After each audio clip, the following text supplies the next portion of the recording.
Hello, everybody. It is Monday. How we doing tonight? How is your Monday going?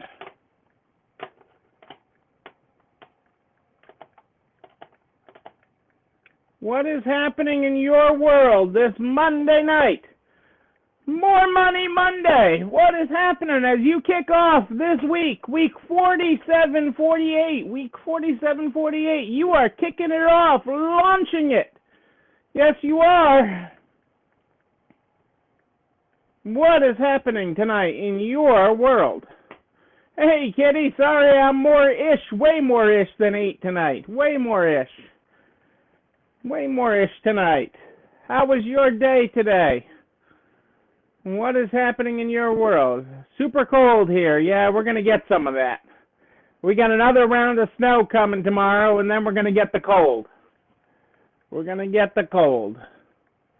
I've been hearing about that super cold. I don't like that, but I'm assuming you're by the fire tonight. I am assuming you got the fire going tonight. And very cold in Iowa. That is what I have heard. No, Marianne, it's me. I'm late. I'm more-ish than 8 tonight. Good to have you here live. How was your Monday? How's my little Missy? How is my little Missy? Oh, I'm sorry that it's so cold, everybody. But, we're this much closer to spring. We're this much closer to it. We're getting there. Hey, Adele and Dazzle are with us. Great to have you here live tonight. Great to have everybody. Well, I'm glad I'm making somebody happy that I'm late. Yuck. I don't like that 2-degree stuff. That is bone chilling. I get it in my hands. That's where I feel it. Is I get it really fast in my hands. Is where I get the cold. Hello, Albuquerque. I am glad little Missy is doing well. Thank you. Send my love to her. Hope all is well in Albuquerque. Minus 28. Oh my God. It's good for the crops or something in Iowa, right? I mean, is it good for the crop? I don't know what it's good for, but it's not good. That kind of bone-chilling cold is not good. Is not good. I don't like that. I don't like it that cold. I'm a middle of the road. I like spring and fall. The more even-keeled temperatures. I don't like the extremes of summer and winter, and we're getting our share of snow and stuff this week, and it's good for nothing. Fair enough, Heather, fair enough. It's good for killing bugs. Well, I'm worried it's going to kill all of us. It's going to be like the new ice age. Yeah, I don't like the wind and the cold. The wind and the cold is not my friend. I gotta tell you. So that is not my friend. So I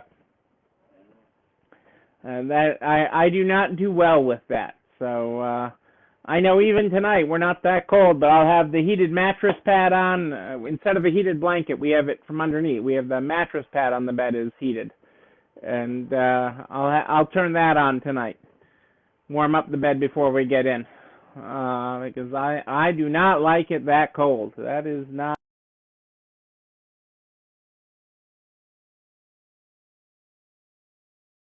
right, because I got plenty to confuse you tonight. Let's get started. Tonight we start this program with the Good Morning Good Night Book. The Good Morning Good Night Book is how we start this program every night. Hey, Nebraska Angie's in the house in Florida. Tonight we are on page 140. Well, this is sort of good for this cold weather that you guys are talking about. Good morning. This feeling will pass. This workload will pass. These people will pass. But look at you with the gift of memory. You can time travel to the good stuff by just closing your eyes and breathing. then come right back to now. Eyes up for the good stuff ahead. You magic thing. That is our good morning today. Hey, Jennifer, how are you? Hopefully you're in someplace warm, not the frigid parts of the middle of the country, Iowa, Illinois, and others. It's moving east. It's coming to the Northeast soon. It is great to have you all here tonight. I do have a few things we got to talk about tonight, but I guess before we start, I told you that lessons from the Super Bowl was going to be our underlying theme this week. Lessons from the Julie Jankowicz, who's escaped the frigid temperatures to Florida, snuck away. Great to have you here, Julie, live tonight. Can I explain my recent sale? I certainly can. I almost missed that comment, Kelly. It lit up on the screen so much there, everybody chiming in. Yes, I can come back to that. Didn't I explain that to you once before? To you specifically? But maybe I didn't. I'll come back to that. We'll come back to the sale. But I gave you guys homework. The underlying theme this week is lessons from the Super Bowl. Lessons from the Super Bowl was the underlying theme this week. Okay, so what lesson did you take from the Super Bowl? I'm going to give you one lesson tonight, but do you have anything you want to share with me before I give you my one lesson for tonight? I got more coming this week, but one was late tonight, and two have a bunch of stuff to make you think. So, but this lesson is important. These lessons are important. And there's so much we can learn from the Super Bowl. I mean, it is... Oh, you're not the only people that didn't watch the New England Patriots win last night. Don't bore your audience. Don't bore your audience. That is true. Well, hey, you know, our Brady does that to people, but you know, the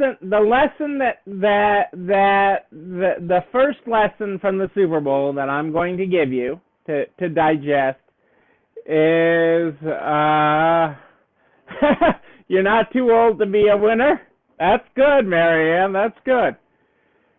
When you get knocked down, it's not about the knockdown. It's about getting back up. No matter how many times you get knocked down, you get pummeled to the field, you get back up and you play. You play. Whatever your game is, whether it's football or resale, okay? It doesn't matter. No matter how many times you get knocked down, boom! You get back up. And you get on the field and you play. Okay? And you take every play that you're playing and play to win. And, you know, while they bored their audience last night, they got up and played every play. Okay? Mahomes, no matter how many times he got knocked down, he got back up. Okay? He got back up. And it is so important. It is so important that when we get knocked down, and whatever it is that knocks us down, I mean, you've seen that sheet that I hold up. I got to get that out again because, you know, as we're in our 11th month of this, I think some of you forget about that. Okay? And no matter how many times you get knocked down, you get back up. And you guys have been doing it great. Here we are at week 47, 48. You're doing awesome. Doing awesome. All right.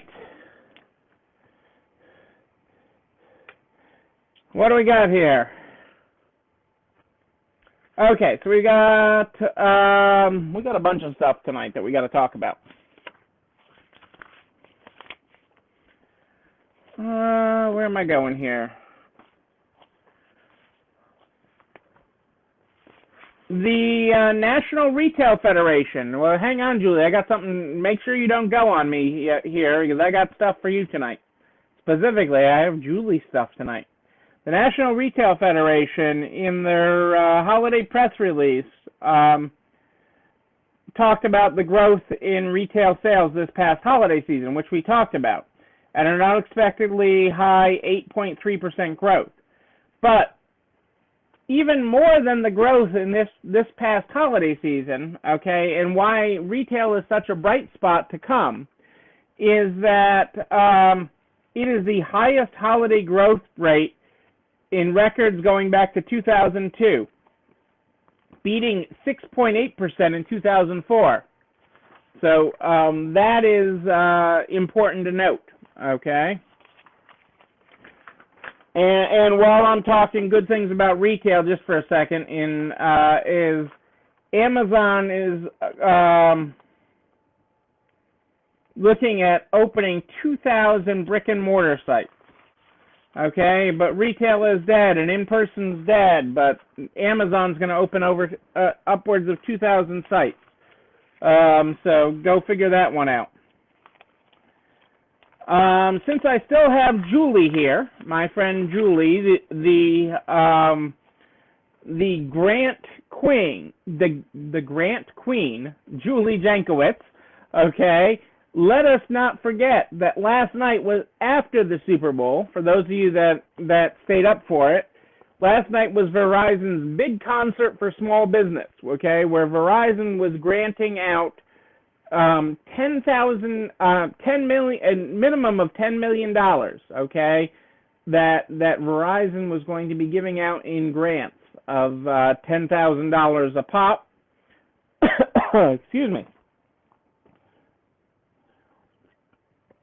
But here's the deal with that.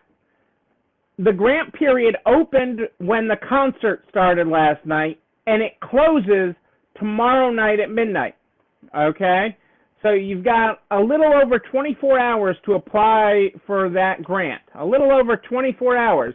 And women-owned businesses are one of their targets, women-owned businesses. There's the Grant Queen. Julie applied for it today. Cassie applied for it today. I didn't even see Cassie sneak in here tonight. Yes, apply. The link is up at NART's private Facebook page within the hour. It'll be up there. It'll be over at narts.org/resalestrong. Make sure you apply for that grant, okay? You can't get it. You can't win it if you don't enter, okay? Okay? You know, somebody's got to win it. Somebody's got to win it. You do not have to be a Verizon customer. You have to be a small business. Are you a small business, Kelly? You have to be a small business. You have to be a small business. It's a simple application. The application is relatively simple. They like women-owned businesses. They like all that. So they want to know your story and how you're going to keep people employed. Okay? Just get your name in there. Get your name in there. There's so many businesses. And if you watched any of the concert, we watched parts of it. I mean, this was late last night. We watched parts of it, you know.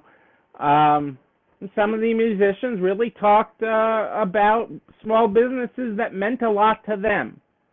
So that became the backdrop to the musicians that were playing, is each musician would talk about a small business that was important to them, whether it was a diner, an ice cream shop, a little gift shop. And that was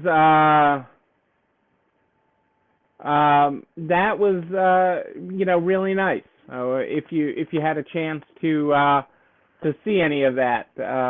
You know, it was hard for them. You could tell, you know, these are entertainers. They're used to being in front of real people with real reactions. And, you know, they nailed it. Well, a couple of them screwed up some of their parts and were like, oh, we're a little rusty. But, you know, they were waiting for the audience feedback. Yeah, singing along. And it wasn't there. You know, they were where they were recording this. And you know, so I feel for them too. It's hard, you know, when you're used to being on a big stage and getting that feedback, and crickets is what you heard. Crickets when they were done. It was weird for them. It was weird for them. But it was, you know, the concept of what they're doing, the concept of the stories that they told is really good, and I would love nothing more than for many people that tune in here every night to get this grant. With this industry being predominantly women-owned, there's some good chances in that. So, there is some preferential treatment to women-owned businesses, minorities, basically what they call underserved populations in this. So, I mean, I'm all for anybody that can get it, any help that all of us can get. Nobody's getting out of this. All of us need help. Every business needs help, and that's important. Okay, so let's get into technicalities here. I like this quote. This is from Rosa Parks, the civil rights activist. Without a vision, the people perish, but without courage, dreams die. Without a vision, the people perish, but without courage, dreams die. There you go. There you go. Okay, so we've got to talk, we'll save that for tomorrow. Okay, so we got to talk a bunch of PPP and ERTC stuff. So are you ready to put on your thinking caps? Feel free to rewind this. I'm going to probably have to unpack this over a few days, just because there's going to be questions, and we're already late tonight because I was late. Okay, so it's picking up steam in the news media. I have mentioned this before, okay, but now that we're headed into tax time, people are remembering it. So, as you know, in the Economic Aid Act that passed at the end of December, that was signed by Congress, it made the PPP non-taxable. It's not only can you is the money you receive from the PPP not taxed by the federal government, you get to claim the expenses for the money you spent it on.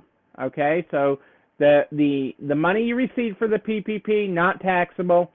The expenses, okay, which up until the Economic Aid Act that passed on December 27th, okay, became law, the expenses, you weren't allowed to count the expenses. You didn't get to have to count the money as income, but you couldn't count the payroll you spent it on or whatever you spent the PPP on as expenses. That changed with the Economic Aid Act. That changed, though, only at the federal level.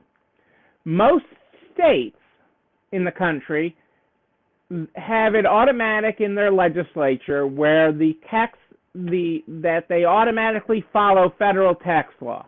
So if it's law at the federal level, that's the rules that they follow at the state level. There's let's call it a dozen states, 15 states, maybe even, plus or minus 15 states or so that don't do that. That when a federal tax law passes, that does not make it automatic for the state that the state tax law follows the same rule. And there are many states that are like that.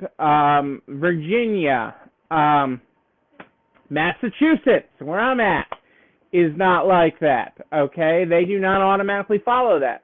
So under current law in Massachusetts and Virginia, because the states have not taken any action, Illinois, I believe, is one of the ones that follows it, okay?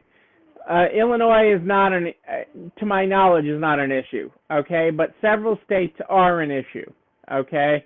And you're going to see it in the news. I've talked about it before, but you're going to see it in the news because states are starting to try to decide. There's pressure on the states to decide to either that they're going to tax this or not tax this.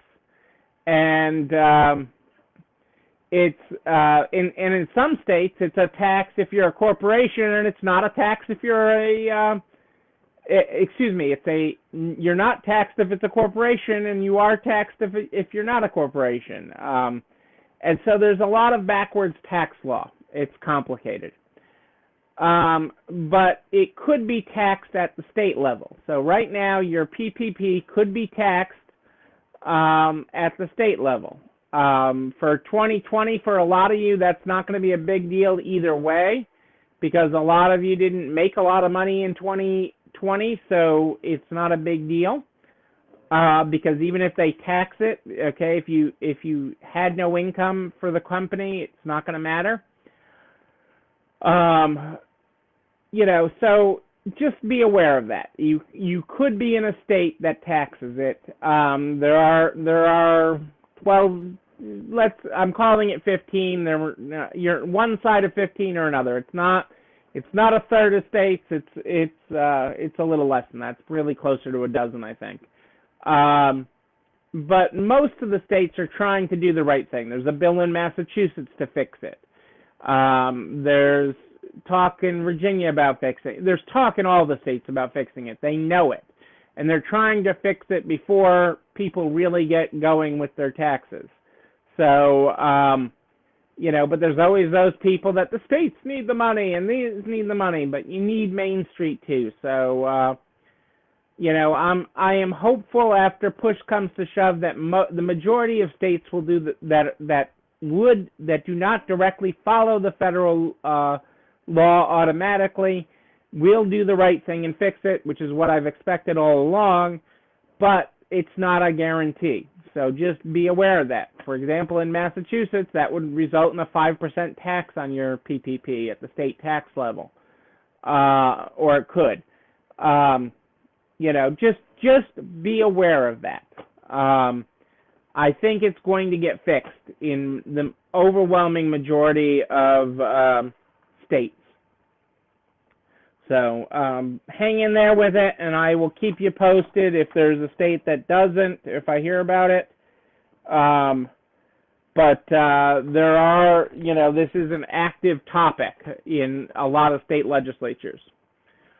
Also, with the PPP, okay, there can be math errors, okay, that are just simple math errors, okay? Like when you fat finger a price, okay, when you enter it and nobody wants to bring up that old Navy shirt that's in your store for $100 that should have been priced at $10, okay, and say, well, what makes this shirt so special? They just leave it on the rack and it never sells. Well, fat fingering can happen with doing the PPP, especially the first round where a lot of banks did it manually, okay? And the SBA is going after those mistakes, okay, where people may have gotten more money than they deserved, okay, because of a mathematical computation error. You didn't actually compute 2.5 months payroll. You did 3 months payroll, or you did 4 months, just a math error. You got more than you should have gotten, okay? The SBA is currently reviewing math errors and filing notices to fix those, okay? What that can result in is in lower forgiveness, okay, where you don't have the full amount forgiven, or they ask for an amount back, or they reduce an amount of a PPP loan. So, it can go either way. It can technically, if you didn't get the full amount that you were entitled to, you can get more, okay, but they're going after the ones that got too much because of a mathematical calculation error. So, and they've actually published a whole notice on how they're going after them.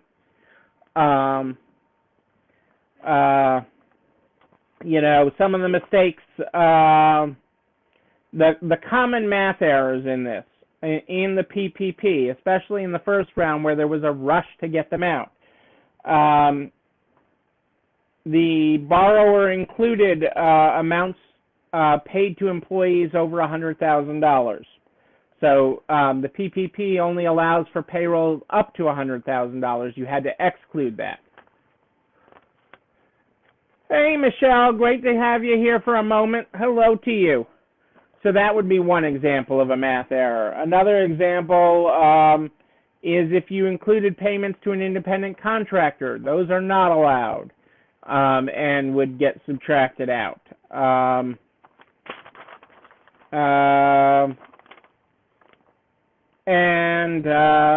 Another example they give is a borrower applied for and was eligible for a $25,000 PPP, but when the bank manually entered it into the system, they entered it for $35,000, and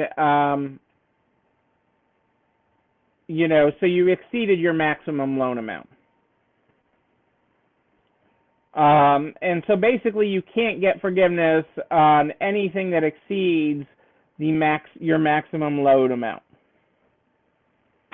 So that is the real key here.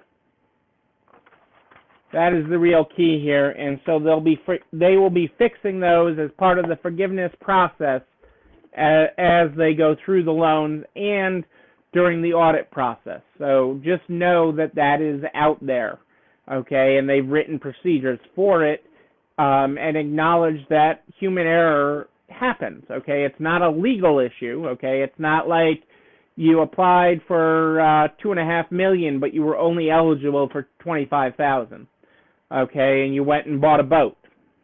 That they'll take you to court for, okay? These are human errors, simple errors, and unlike when you undercharge a customer and you say, oh, go ahead, keep it, they say, the SBA is saying, oh, we're going to get our money back. So know that, be aware of it. I think the overwhelming majority of everybody that I have been working with has been doing great with their numbers and great with their math, and is not going to have an issue with that, but I need to make you aware of it. So,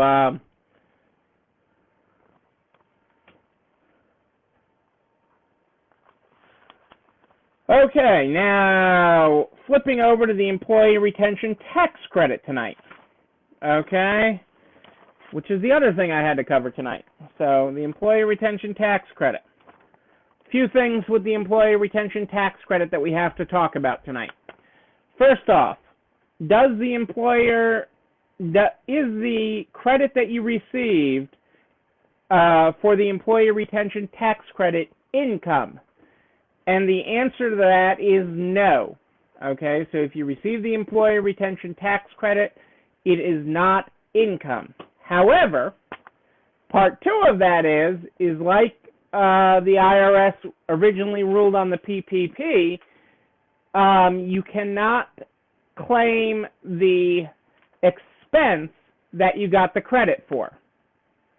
So with the Employee Retention Tax Credit, you won't be able to claim the expense.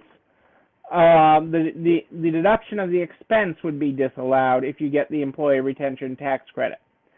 But you're getting a lot of credit, okay, cash, okay, so the expense of that payroll is then not eligible for the portion of the credit, okay?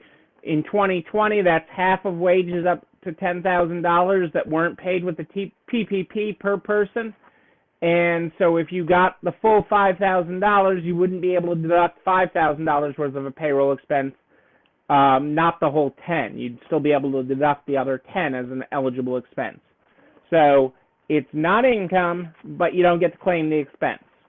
That's the current ruling. Whether there's ever a change to that, whether Congress goes back and changes that, I'm not expecting them to at this point. There's not a lot of pressure on them to do that, and to change that and to make it more like the PPP where it's not, where you can claim the expense. And that's because more businesses were eligible for this. More businesses in the early days were eligible for it. Correct. No double dipping, no duplication of benefits. You got it, Kathy. So then gets the other complicated thing. That's pretty straight in the whole scheme of tax law. That's pretty straightforward. Okay, now we get a little more complicated, and who is an eligible employee? Okay, and this gets a little complicated. So as part of this, they've also now eliminated family as an eligible employee for the ERTC if they are family of a business owner, okay, of a business owner, oops, excuse me, here, I'm losing my glasses here, a business owner, as I understand it now, Kitty, you'll do next year's tax, you'll adjust it on next year's, okay, because you got the credit this year is the way that I'm understanding it right now, and not have to go back and edit a previous year's tax return, because you actually have up to 3 years to file for this credit. That's why I've been, get the PPP done, don't worry about the ERTC because it's not as time sensitive. So my understanding is that you'd actually adjust your expenses on the year that you got the credit, not go backwards and adjust it. Excuse me, is my understanding. If that changes, I will let you know. But that is my understanding of it as of right now. So the IRS is also, for this credit, is eliminating wages paid to related individuals.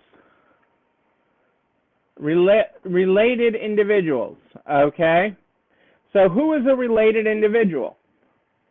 A related individual is an employee who has any of the following relationships to the employer. If the employer, okay, owns more than 50%, okay, of the company, more than 50%, not 50%, but more than 50%, okay? So that is a key distinguisher for many husband and wife ownership teams. You have to own more than 50% to make a family member ineligible. Who would be an ineligible family member? Funny you should ask. Thank you for asking, because the IRS spells that out. A child or descendant of a child.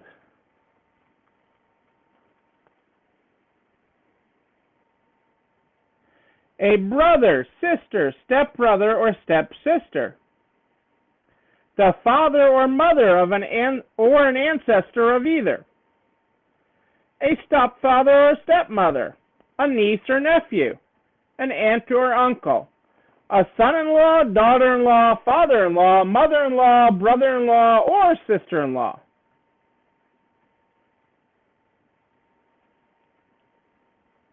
But the key is owning more than 50%. The key is more than 50%. You have to own to make them ineligible. So that is the key. And so those two things are the big things with the ERTC tonight that you need to be aware of, okay, with the ERTC.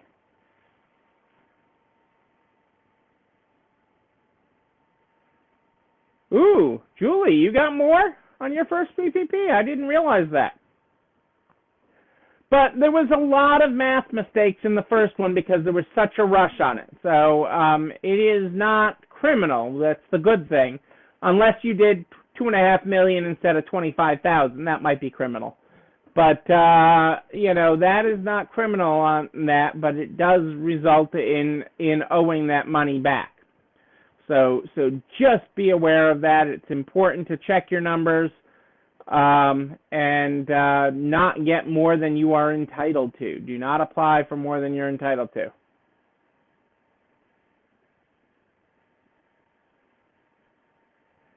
You may or may not be, depending on the family situation, Kelly. It may or may not be, depending on the family situation. I'm sorry, Julie. It's never fun to give money back to the government.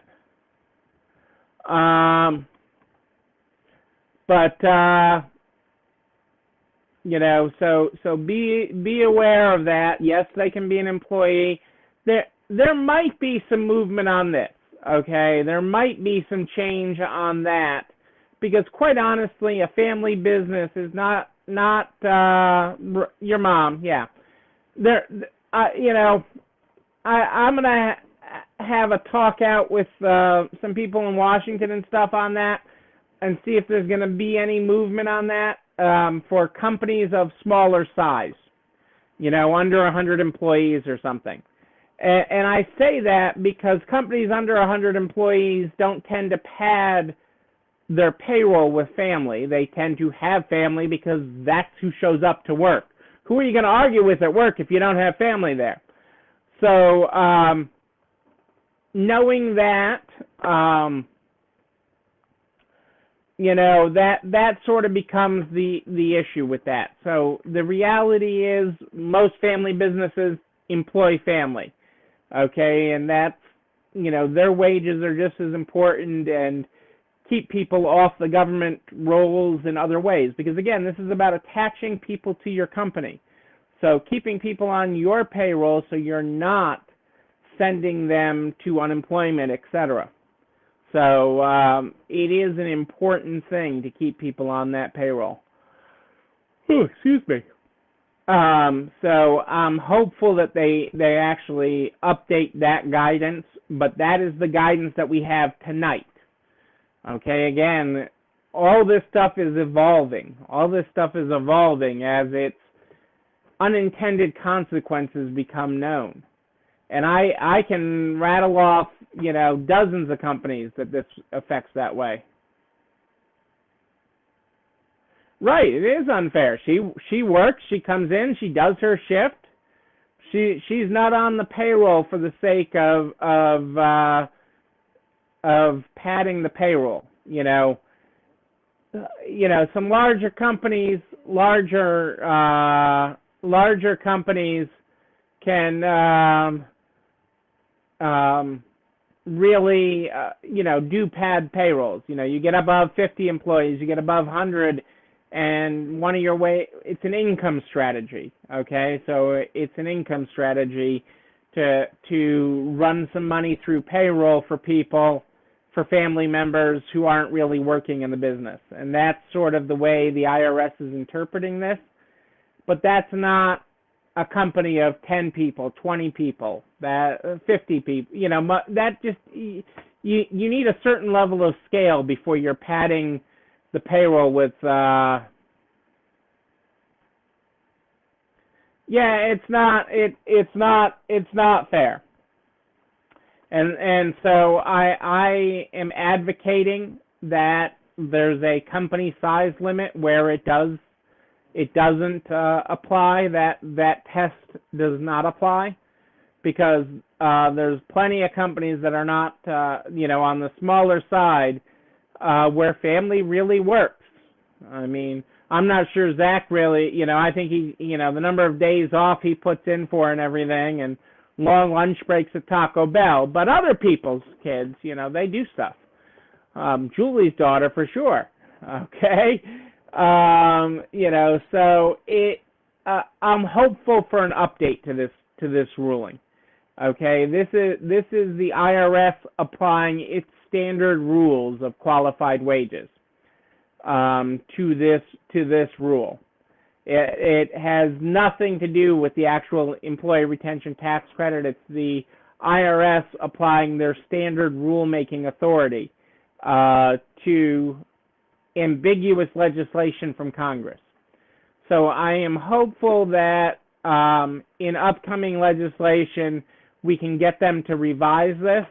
And if they did, again, we got 3 years to go back on this, okay? And even you can go back and file an amendment for one person.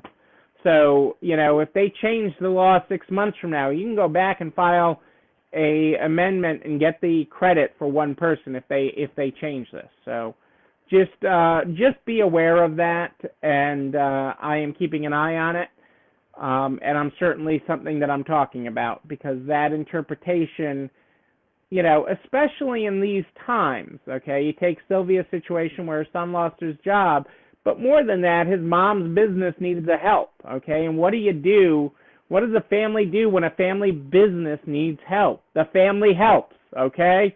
That's just the reality of it, okay? The family helps. So I am hopeful that that our voices can get the powers that be to tack on an amendment, at least by company size. I don't think it would impact the Treasury of the United States that much if we put a company size limit on it. If we could put a company size limit, I think it would solve the problem. And, because I know I've worked with bigger companies. I worked with lots of bigger companies where the payroll starts getting padded. Okay, and that's one of the strategies to increase the expenses of the company, and you put everybody and their brother and their fourth cousin. It gets kind of comical, and you go through the payroll, and does any of these people actually work here? It's almost like the government. Do any of these people actually work here when you look at the roster? So, certainly something we will continue to bring up with the powers in Washington, and I will keep you posted. But understand the law as it stands right now, and understand the 50% rule. It's the more than 50% ownership that is key with that, because that could actually help a lot of husband and wife owners. So there you go, folks. Whoa, it is getting late. This video and everything I talk about here, this video and everything I talk about every night goes over to narts.org/resalestrong by noon the very next day. Noon the very next day. Kitty, you say that ghost payrolling like it's a bad thing. There you go. Just assuming you throw a term on it and it make it sound bad. But this video is no ghost. This video and everything I talk about goes over to narts.org/resalestrong by noon the next day. Noon, I tell you. You can find this video, all the files that I talk about, narts.org/resalestrong. You'll also find a direct link to this video on the YouTube channel. You're not alone running this store. And on that page, you can like, comment, subscribe, and ring the bell so you know when a new one drops. I am here every night at more 8 than ish, every night live in the Narts private Facebook group. If you have a question in between, you just email me, Neil, Neil, at ECIstores.com, Neil at ECIstores.com. Made a lot of progress today on that email and phone calls. We are here. We start this program every night with the Good Morning, Good Night book. The Good Morning, Good Night book is how we start this program. Tonight we're on page 140. Good morning. This feeling will pass. This workload will pass. These people will pass. But look at you with the gift of memory. You can time travel to the good stuff just by closing your eyes and breathing. Then come right back to now. Eyes up for the good stuff ahead, you magic thing. Our good night tonight is good night. This moment will pass. This fatigue will pass. Tonight will pass. But look at you with the gift of imagination. You can teleport to where you're happiest just by closing your eyes and breathing. Then come right back to now. Check in with the present. You magic thing, you. There's your graphics, folks. Ladies and gentlemen, I am Neil Abramson. I do like a good party, a wedding, a bar mitzvah. Well, we had Super Bowl yesterday party. I don't know when we'll party again in person, but when we do, I will be there with you. Yes, I will. But until then, and until tomorrow night at more 8 than ish, know that you, and you, but most importantly you, yes you, I see you there, you're not alone running this store. Have a great night, everybody. I'll see you tomorrow. It's time for dessert.